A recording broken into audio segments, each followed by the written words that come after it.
हाय ताजी। अरे रिंकी, कैसे हो आप? मैं ठीक हूँ, आप कैसे हो? मैं ठीक हूँ। ताजी, दिस इज शंकर। शंकर शंकर। शंकर, आओ बैठो। बहुत सुन रखा है तुम्हारे बारे में। रिंकी बात करती रहती है। जी हाँ, रिंकी ने मुझे बताया था कि आपको वक्त की बहुत कदर है और लेट आने वाला इंसान आपको बिल्कुल पसंद है। हाँ, पर कोई बात नहीं, ये वक्त ही बड़ा बेरहम है। अब बुरे दिन की बात क्यों करें? अच्छे दिनों की शुरुआत हुई है, उसकी बात कर लेते हैं। बेटा, लेकिन एक बात याद रखना, रिंकी मेरी अपनी बेटी जैसी है। उसके माँ बाप का मुझ पर बड़ा एहसान है। जबान दी थी मैंने उसे, और जबान की मैं बड़ी पक्की हूं। उसका दिल तोड़ने की बिल्कुल कोशिश मत करना। आप मुझे गलत मत समझना मैडम, लेकिन अगर आप मुझे ये सब कुछ नहीं भी बताती तो मैं रिंकी से उतना ही प्यार करता जितना आने से पहले करता था। मेरे शब्द शायद डगमगा जाते हैं, लेकिन मेरे इरादे उतने ही मजबूत हैं।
क्या हो गया तुम्हें? तुम इतने उदास क्यों लग रहे हो? रिंकी, आज मुझे तुमसे बहुत ज़रूरी बात करनी है। Anything serious? हाँ, अगर आज मैं तुम्हें नहीं बता पाया तो शायद ज़िंदगी में कभी नहीं बता। हुआ क्या है? तुम मुझे डरा रहे क्यों? क्या जानती हो तुम मेरे बारे में? यही कि तुम मुझसे प्यार करते हो? नहीं, क्या? एक और सच क्या? जो तुम नहीं जानती। 16 साल का था तभी माँ बाप की मौत हो गई। बस एक समीर ही बचा था मेरे पास। उसकी सारी जिम्मेदारियां मेरे ऊपर थी। बस यही सोचकर मैंने अपनी पढ़ाई बंद कर दी और समीर के लिए काम करना शुरू किया। तभी एक दिन मैंने अखबार में एक इश्तिहार पढ़ा जिसमें लिखा था, किसी को एक आदमी की जरूरत है, एक काम करना।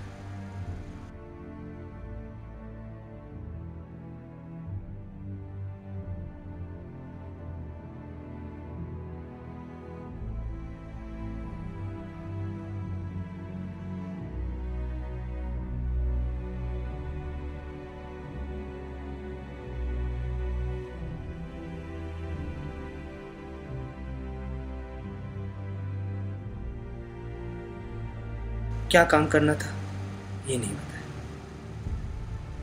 तब इश्तिहार के जरिए मैंने बात की तो पता चला कि मुझे किसी को मारना है। क्यों मारना है ये मुझे नहीं बताया।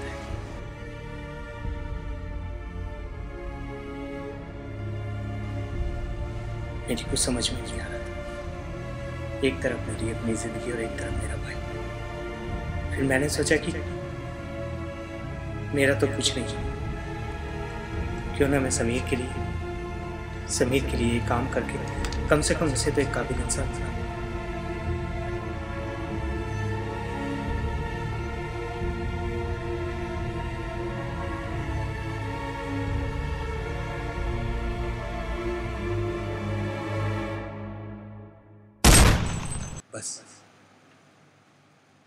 बस मैंने उस आदमी को मार दिया, उन पैसे से अपने भाई को कॉलेज में दाखिला दिला दिया।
वकील का खून आप ही ने किया था भैया। आप कमजोर थे ये तो मुझे पता था, लेकिन आप कायर भी निकले। क्यों भैया? मेरी वजह से, मेरे लिए। आप और रिंकी, आप दोनों को देख के तो मुझे घिन आती है। रिंकी उसे बीच में क्यों लाता है? हाँ भैया, आपकी रिंकी। बनो मत, कुछ भी कर लेते, लेकिन ये करने की क्या जरूरत थी? मैं आपको अपना, कितना खुश था मैं। मेरे लाइफ की, मेरे करियर की पहली बड़ी कहानी। मैं सोच रहा था जिस केस को इन्वेस्टिगेशन किए बिना बंद कर दिया गया हो, उसके कातिल को मैं ढूंढ निकालूंगा। और खूनी निकला कौन? आप। रिंकी ने आपको अखिल को मारने के लिए पैसे दिया और आपने उसे मार दिया। क्या जरूरत थी ये सब करने की भैया? क्या करता मैं? तू ही बता क्या करता? 10 साल का तब से तुझे मारा, और जब 15 साल का हुआ तो आकर रोने लगा कि भैया मुझे कुछ बनना है। हाँ, आज तेरा भाई कायर है, कमजोर है, लेकिन किसके लिए? ये सब कुछ तेरे लिए किया ना मैंने। हाँ ठीक है, ये सब मेरे लिए किया, लेकिन उसके लिए खून करने की क्या जरूरत थी? और रिंकी से पैसे लेने की? अब ये रिंकी कहां से आ गई फिर से बीच में? क्या बकवास किया जा रहा है?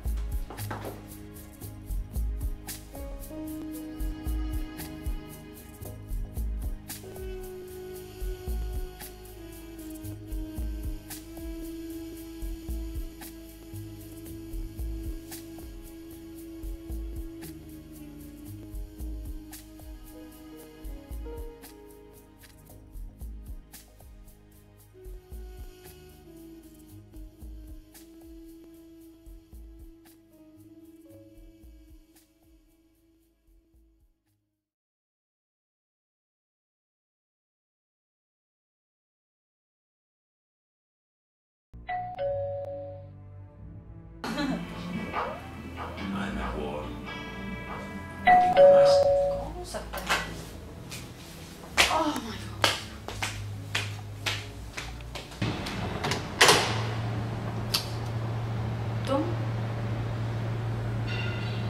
इस वक्त अंदर आओ, देख क्या रहे हो? क्या बात है? क्या बात है? उस दिन के बाद कोई फोन, कोई मैसेज, कुछ नहीं?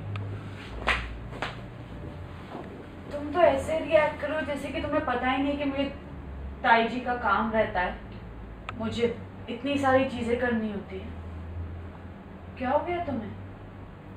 तुम्हारा कुछ सामान मेरे पास था, बस वही लौटा। मेरा सामान? मेरा भला क्या हो सकता है तुम्हारे पास? पहचाना इसे?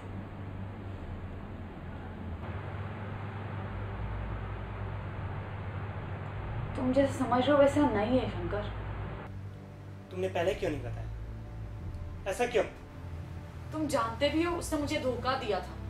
पर मैं ही क्यों? गॉड, मैं तुम्हें कैसे समझाऊंगा? मुझे नहीं पता था कि इस काम के लिए तुम्हें। खैर छोड़ो, मैंने ताई जी से बात कर ली और उन्होंने कहा कि महीनों से घुट रहा था मैं इस घुटन में, बस अब मुझसे और नहीं सहा जाता। और मैं नहीं चाहता कि तुम भी ऐसे ही जियो। जिंदगी भर एक दूसरे के साथ कैसे जिएंगे राज छिपाकर, और एक दूसरे के चेहरे में हमेशा उस गुनाह की परछाई देखकर। इस बंदूक में 2 गोलियां हैं, और वैसे भी हमें 2 की ही जरूरत है। या फिर हम अपने आप को पुलिस के हवाले कर देते। इतना आसान नहीं है। Do you understand? इतना आसान नहीं है शंकर। और तुम ताई जी को जानते नहीं हो। वो हमें कैद करके रख देंगी, लेकिन हमें जेल जाने कभी नहीं देंगी। तो ठीक है, इलाज सामने, उठाओ ये बंदूक। नहीं, मैं ऐसा नहीं कर सकती। तुम पागल हो गए हो क्या? प्लीज, एक जान तो मैं ले चुका हूं, अब तुम्हारी बारी।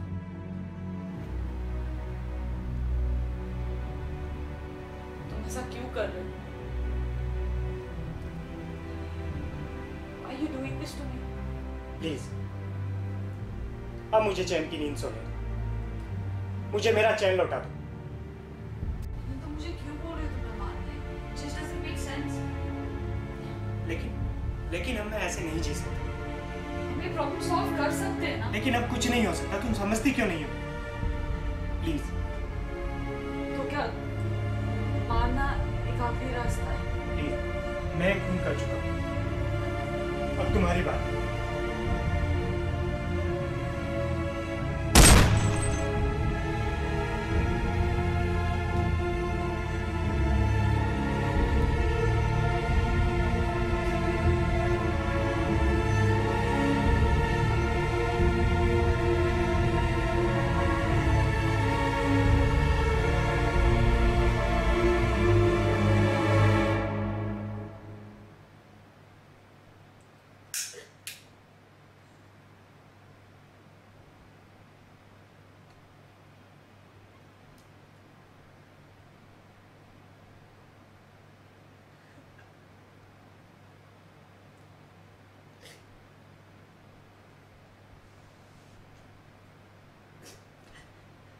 Sorry.